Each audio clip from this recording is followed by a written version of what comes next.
everybody. No problem. For some context, I'm going to be reading one of the sleep tapes out of 3. That's all I got. That's the context. It's called Forest Walk. Good morning. It's a clear day with a high of 7 and a low of -1. Ugh. Would you like to hear your to-do list? Yes. Morning routine. Eat breakfast. Fridge restock. Order groceries. Unboxing. Meditate. Lunch. Stop.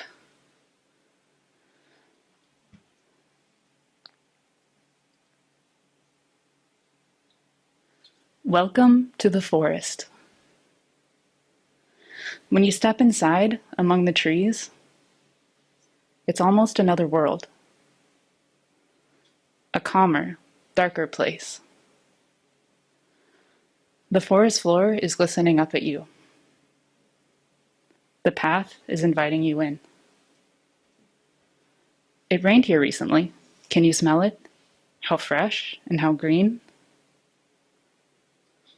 But there's no need to worry about the weather.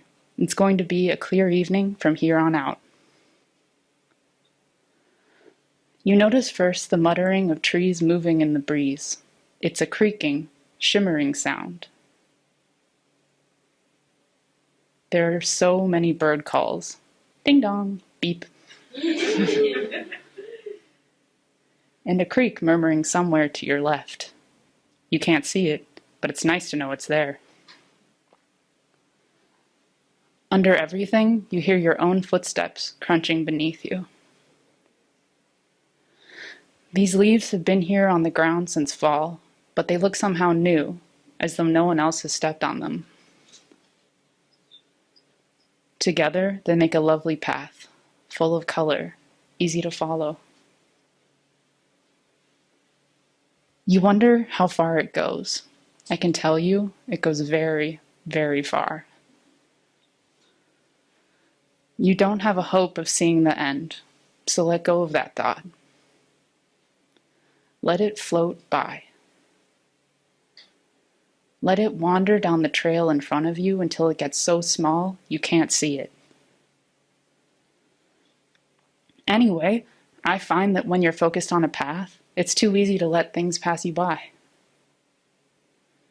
So instead, just take some deep breaths of the clean, bright air.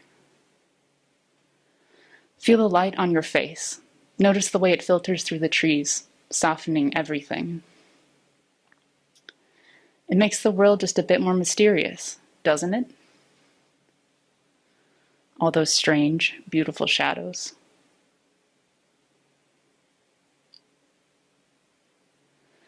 Imagine yourself looking up now. See the trees towering over you. Don't you feel small? Note how the trees blend together, their husks of patterned bark, lichens, and moss, their different colored leaves, fallen branches mixed with young trees, the sprays of flowers and clover, and shoots and spears of other greenery. Then, remind yourself that there's so much you're not seeing underneath all of this. A huge, unknowable network of small animals and smaller insects, mushrooms, microbes even, all the way down. Try to think of them too. Try to hold them in your mind. Widen your view now. Go up, and look down at yourself in these vast woods.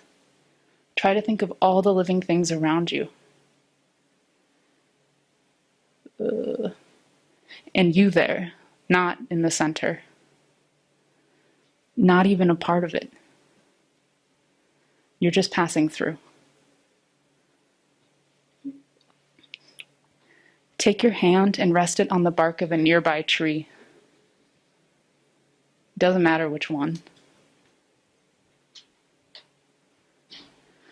Try to feel its rings through its try to feel its years through its hidden rings below you. See them with another eye. Try to imagine how old this tree is. How many years it has compared to yours. Picture the year you were born just below the surface. And go in further to the year the ships came across the sea. Still further, when people didn't speak the language you do now. Go further, if you can. Speak to this tree with a silent voice you've never used before. If it had a sound, its consonants would be like gentle branches on a long-ago roof, its vowels like so many leaves. It would sound like rain, like endless, random waves. You are in the middle of a vast ocean, anchored by this one ancient tree. Let its years flow over you, and try again to see further, but into the future this time. Here, in many years when you are gone, and the bark goes over this place where your hand is now, and it forms a new ring, maybe, in its own secret way, it will remember you. But it probably won't. I'm going to leave you to wander now. You have a vast forest to explore, a long, long path. Take your time, remember to stop and see. To observe yourself, how young and unwise you are compared to other things on this earth. How incredibly small. And that's as it should be. So weird. That's it.